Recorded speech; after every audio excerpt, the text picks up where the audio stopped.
Bonjour tout le monde. Bien, aujourd'hui ce sera une quiche aux épinards et à la ricotta.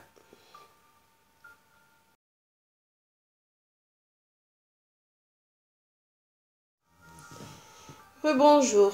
Eh bien voilà, on commence par faire cuire les oignons dans un petit peu d'huile sur un feu assez doux. On ajoute les escalopes, le poivre et le sel en même temps. Entre-temps, j'ai fait blanchir les épinards coupés dans un peu d'eau, dans une casserole bouillante dans un peu d'eau.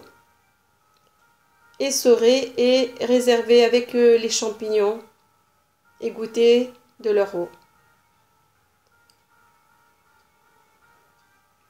La viande est cuite, les escalopes sont cuites, elles sont bien cuites, bien tendres. On ajoute les épinards et les champignons et on continue de mélanger le tout sur feu doux pour que tout s'imprègne de la même qu'il ait le même goût, qu'il s'imprègne du même parfum.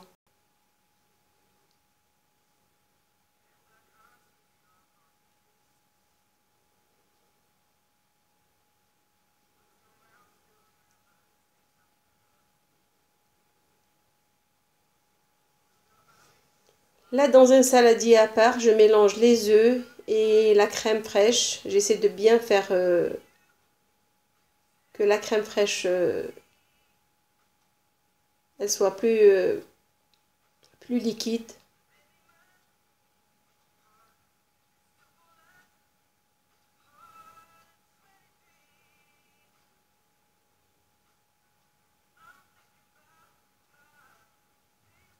J'ajoute mon fromage râpé.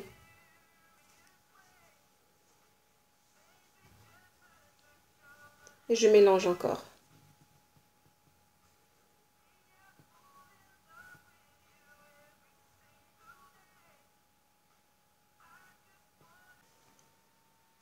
Voilà, là on rajoute les ingrédients qui ont déjà été préparés et la ricotta.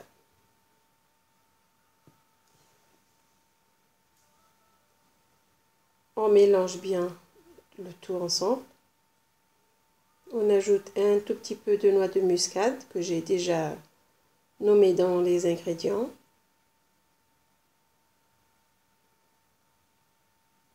Et là, notre appareil à quiche est prêt. La pâte brisée qui a déjà été préparée à l'avance, je l'étale sur un papier, sur un sachet ou un papier cellophane. Je prends la mesure de mon moule.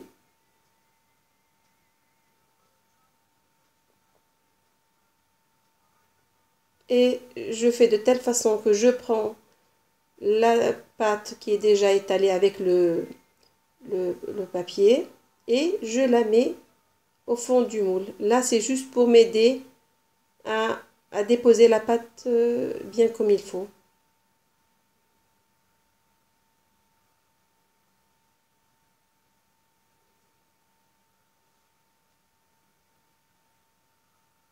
Et comme je dis toujours, pour faire de la bonne cuisine, il faut avoir de la patience.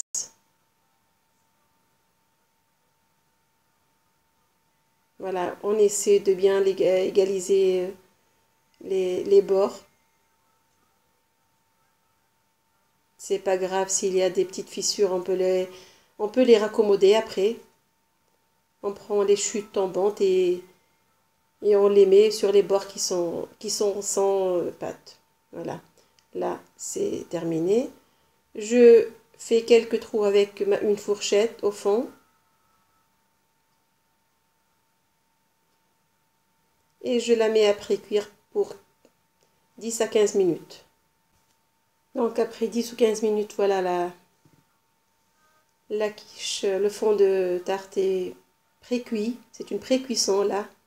Je rajoute mon appareil à fond de tarte et j'égalise la surface avec une cuillère.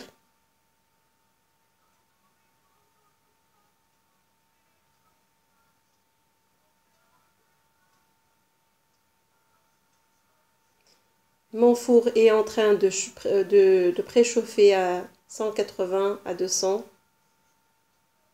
Une chaleur normale, non tournante. Pour sa cuisson, il faut compter de 40 à 45 minutes à 180 degrés. Je saupoudre de fromage râpé que j'ai gardé de la quantité que j'avais dès le début. J'ai juste mis la moitié et là, je mets au four.